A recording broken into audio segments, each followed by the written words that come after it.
Praise the Lord. Today's scriptural reading, John chapter 2.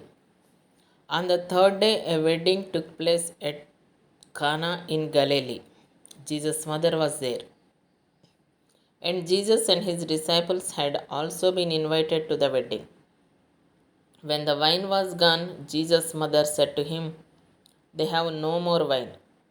"Woman, why do you involve me?" Jesus replied, "My hour has not yet come." His mother said to the servants, "Do whatever he tells you."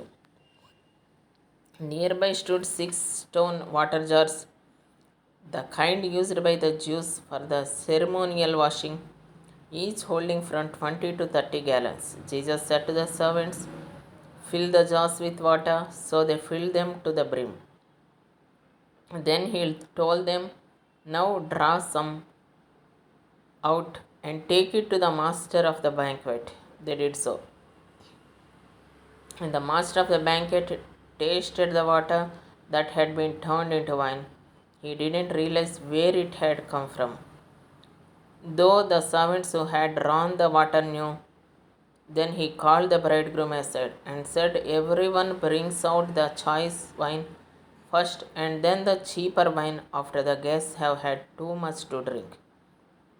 But you have saved the best till now."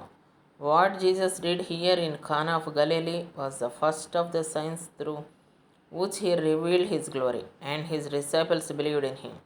After this, he went down to Capernaum with his mother and brothers and his disciples. There they stayed for a few days. When it was almost time for the Jewish Passover, Jesus went up to Jerusalem. In the temple courts, he found people selling cattle, sheep, and doves, and others sitting at tables exchanging money. So he made a whip out of cords and drove all from the temple courts, both sheep and cattle. He scattered the coins of the money changers and overturned their tables. To those who sold doves, he said, "Get these out of here. Stop turning my father's house into market." His disciples remembered that it is written, "Zeal for your house will consume me." The Jews then responded to him, "What sign can you show us to prove your authority to do all this?" Jesus answered them, "Destroy this temple, and I will rise it again in 3 days." They replied, "It has taken 46 years to build this temple, and you are going to rise it in 3 days." But the temple he had spoken of was his body.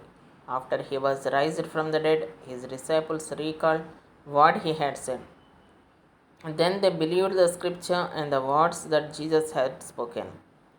Now, while he was in Jerusalem at the Passover festival, many people saw the signs he was performing and believed in his name. But Jesus wouldn't entrust himself to them, for he knew all people.